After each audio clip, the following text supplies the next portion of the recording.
Gregory, who's on our screen. Gregory, Galiman or Galinita as it is, what time is it in Greece? It's 7:30 p.m. It's 7:30 p.m. Okay, so I have the microphone right here, and you can go ahead and get started.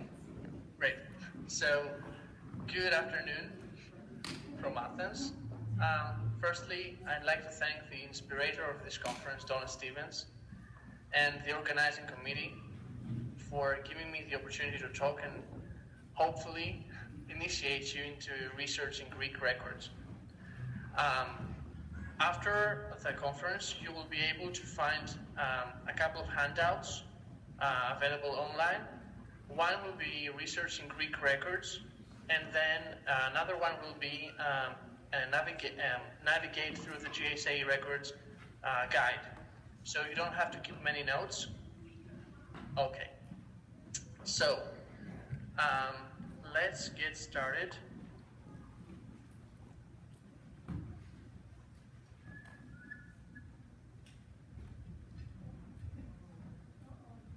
No, it's good. I'm supposed to do this.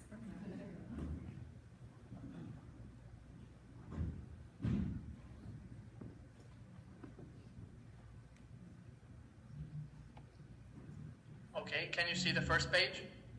Yes, we're good, Gregory. Perfect. Oh, great. So, the Greek records.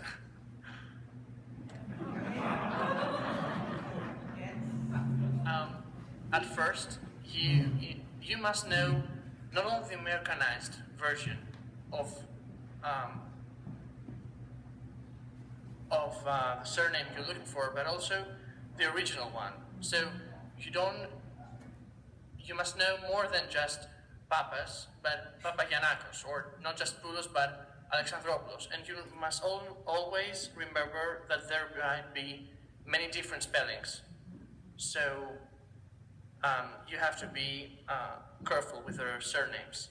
Accordingly, you must know not only the exact village, but also the exact region. For there might be several villages sharing the same name, but belonging to different regions. For example, there might be Agios Ioannis Sparta, but there might be also Agios Ioannis in another place of Laconia. Now, if you do not have this piece of information, you can always find it out on your own using indexes or telephone directories or books. Now, we will first talk about the General State Archives of Greece, also known as GSA and GAK.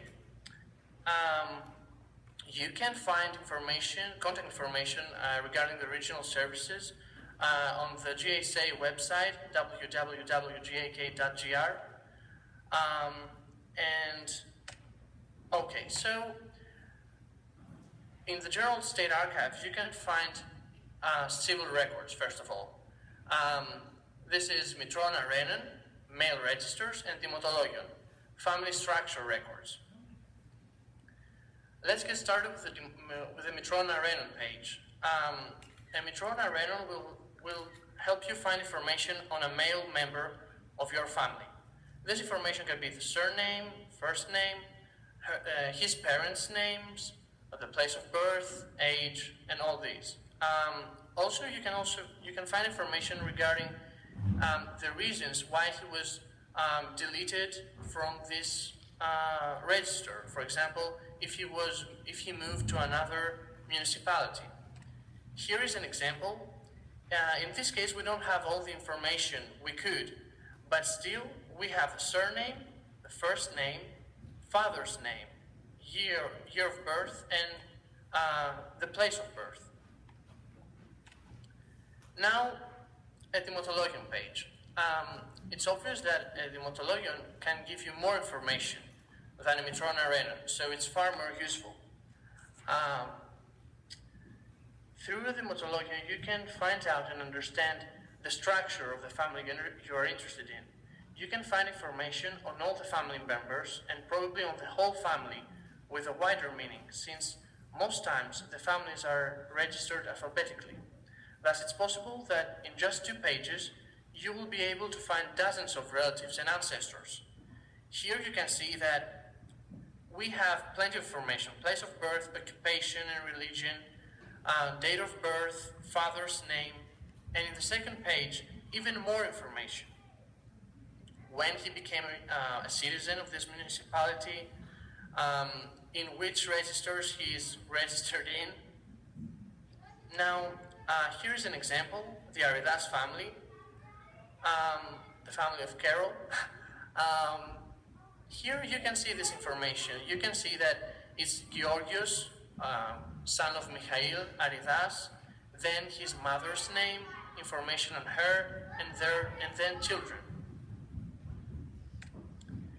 Now, one more type of record you can find in the General State Archives of Greece is indexes. Here you can see two forms of indexes to contracts. The first one is made by the staff of the General State Archives of Laconia, while the other one is an original one from Tholopotami, Chios. It was created about in 1870. There are many types of contracts you will find useful. First, a sale contract. You can see that this one is from 1863 from Sparta. Now, a contract like this gives you information of the date it was created, of the place, and then of the parts. For example, Ioannis Eftaxias, peasant, shepherd, resident of Mistras of the municipality of Sparta, and then much information on his property or on the deal he had with the other part. Here is a dowry. A dowry can give you tons of names. Here you can see it says Konstantinos Moniodis, his wife, his daughter, and the daughter's mother-in-law, so her husband's mother. Again, much information. And it's also, a dowry contract is also really interesting because it gives you information on of some costumes of the municipality. For example, you can see what type of things the family of Lula promises to give to the groom. You can see a pen, a mirror, earrings, a ring, a Russian icon. So really interesting information again. Next type is wills. Wills are going to become your daily dream. Again, they give you many names. You can see them in red. And also information on the family's property. This contract is from 1884, again from Chios. Now, there are also other types of contracts you can find really useful and interesting. Here is something like an agreement of a distribution of a property. You can see that it says Maria, daughter of Konstantinos Monodakis and wife of Konstantinos Mavrakis, paid the debt to death because of an earthquake that happened in 1881, March 22nd, at 1:30 on day Sunday. So this is a story. This is going to be a very interesting piece of information. And then in this record, we even have a citation of her dowry contract. You see, in the records of the late priest Ioannis Kleimenidis on page 159. So if you find a record like this, do not skip it. It's going to be really useful in your research. Now, another type of archives are school records. School records are sometimes misunderstood. They are not considered to be a really useful, not really useful records, but they can prove really helpful. Now we have three types: Mathitologion, which is students' register; Elechos, which is grades report; and exetasis, exams. Let's see some examples. Here you can see Mathitologion. you are given the student's name, his birthplace, his age, his father's occupation, the date he was registered, and his grade. These records can give you information, as you can see, not only on the person, on the name, the surname, and information like this, but also on his school performance. For example, here is a grades report, and you can see his grades in every trimester in all the classes: religion, Greek, arithmetics, music, calligraphy, everything. Now we move to probably the most significant part of this presentation, the electoral registers. You can find them online for free on the website of the GSA, on the Archium Niemen. There are 3 collections of electoral registers: the Vlachogiannis collection, the collection of the Parliament, and the Ladas collection. We will take them all one by one in order to make things really clear and help you understand them all. So let's get started with the Vlachogiannis collection. This collection covers mostly the period, the 1870s, and then 1871, 1872, and 1875. It's one of the most, it's the most helpful and interesting collection. It's typed, so it's really easy to read and translate. The records are divided by provinces, so it's really easy to navigate through this collection and find immediately what you're interested in. Here is an example. Here is a list of men who were eligible to vote, so they were over 21 years old, from Agios Ioannis Sparta. You're given the first name, the surname, the age, the father's name, and the occupation. Georgia Stryker has translated many of the records from the Vlachogiannis collection, and you can find them on her blog. Now let's move to another collection, the collection of the Parliament. It mostly covers the period between 1870s, 1880s, and 90s.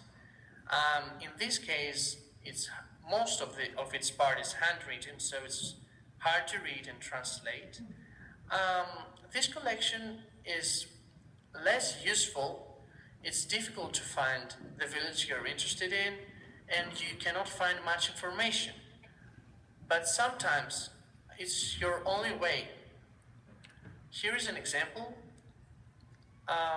You can see we're given the surname and the first name, probably an abbreviation of the first name, sometimes the father's name, and no further information.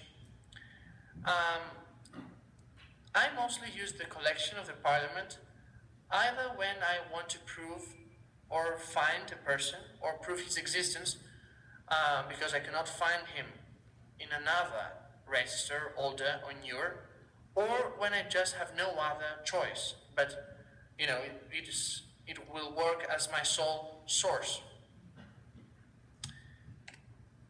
But this collection has some exceptions. There are some registers that are typed, and they can prove really, really helpful. It depends on the province. So, for example, here we have a record from the province of Sami. You can see we are given the first name, father's name, surname, age, and occupation. So much more information than we were given in the past example. So, in general, do not skip this collection. Look for the province you're interested in, and you might find it really helpful in your research. Here is the last collection we are going to talk about. The Ladas collection. It mostly covers 1843, 1844, and the period between 1844 and 1862. It's handwritten again, so hard to read and translate. It's easier to find the villages you're interested in, but not as easy as in the Vlachogiannis collection. Here you're going to have a hard time finding the dates, so you might need to look through many pages in order to see what year we are talking about. So is it 1844? Is it 1850, 52? So you have to be really careful. It has interesting information. Here's an example. The name and the surname, the age, since when he lives in this village, which can be really, really interesting, because imagine that if you have a record of 1844, it can take you back to the period before the revolution of 1821. So it's really helpful. Now then, you have information regarding the sort of property he has, or whether he has or not, the occupation, and then notes. It's a really interesting collection, and you must definitely use it. The only difficulty will be reading it and searching through it. Now, at the GAK, the General State Archives, you can find more types of records. It depends on the area. So, for example, regarding Samos Island, you can find online all the records of the registry office, so vital records, deaths, marriages, births, for the years between 1855 and 1932. So we're talking about many, many records and lots of information. So when you go into the GAK website, just first look for the area you're interested in and see what types of records are available. Each case can be very different, so you might need to work just on contracts, just with registers, electoral registers, or you can be lucky and have civil records too. Now, when you're done with the General State Archives, it's time to contact the town hall. You can use Google to locate the administrative office and find its contact information. In the Dimarchion and Town Hall, you can find civil records such as Dimotologion and Mitrona Renon that we saw before, but also death certificates and other civil records, for example, a birth certificate, a marriage certificate. Now, every village is not certain that has the same types of records. It depends on its history. If it was burned in World War II, if it was burned later, if the records were kept and preserved. So every village might have different records. Now, here's a tip. If you ask to see the Dimotologion and you are not allowed to see it, ask for a certificate of family structure. It's in Greek, it's called Pistopitiko Οικογενειακής Κατάστασης. And in this way, you can find information on the family members you're interested in. On the right up, you can see an example of such a certificate. Now, here is a death certificate I chose. You can see the name of the deceased, and then tons of information: place, dates, names, ages, profession, parents' names, everything, even the reason of the death.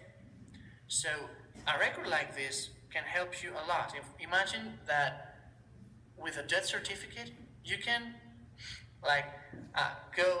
you can skip a century. You can go from the 20th century to the 19th century. So these records can be really useful in your research. Now, the last kind of record we're going to talk about are church records. These records can vary by the metropolis. For example, Sparta has just marriage records, but a really big collection. It would be a wise move to ask your priest to write a letter of introduction, which you will send to the bishop. Be sure you include all the information you have and all the information you want to acquire. Now, each village has its church, and each church has its records. We're talking about the local church records. It depends, of course, on the village. Some villages have no records, but others do. So if they do, you should contact or visit the local priest and ask for his help. You can use relatives to help you find the priest and persuade him. You need to explain him what you need, because in Greece people are not yet really familiar with genealogy, so most times they find it weird, at least. These records are going to be handwritten, so hard to read, and in a really bad condition. Make sure that you will take as many photos as you can. If you can, just take photos of the whole thing, because these records can be destroyed in a couple of years. And of course, you must make sure that you do not skip any names. Here is an example from an index of marriage records from the metropolis of Sparta. You can see that you're given lots of information, the year, the exact date, information on the groom, information on the bride, the church, the priest, the witnesses, even whether it was their first or second marriage. Here, an example, December 22nd of 1867, information of the groom, Panagiotis Giannakos, resident of Alaibe, Sparta, and Ekaterini, daughter of Evstratios Iliopoulos, so from Sikaraki. So these records, indexes like this, can help you a lot.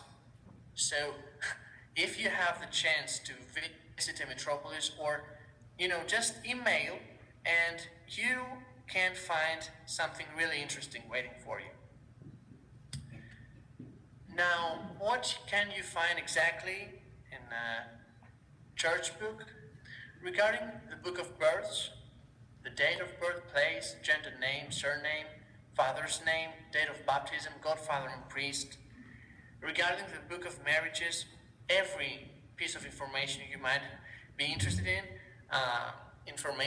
all the information on the groom, on the bride, their parents' names, their ages, their place of births, everything. And, the book of deaths provides you with less information, but still, it's really interesting. You're given the name of the deceased, probably the reason of his death, the name, the age. Here are some examples. So behind the typed text, you can see two original pages from the church book of my village, Hierarchy of Laconia. You can see how blurry this writing is, how the type of the handwriting, how difficult it is to read it, but really, really helpful. Now, the family trees of Southern Parent team has transcribed the church records of my village. So when you start your research and you go to the village, make sure that nobody has not already transcribed them, because if he has, do not do double work. Here, finally, is the website of the Orthodox Church of Greece, and you can use it to find information on all the metropolises, probably on the churches of the parishes and the priests. Your next step will be a research trip, and Carol is going to talk about this. So, good luck. Good luck is right.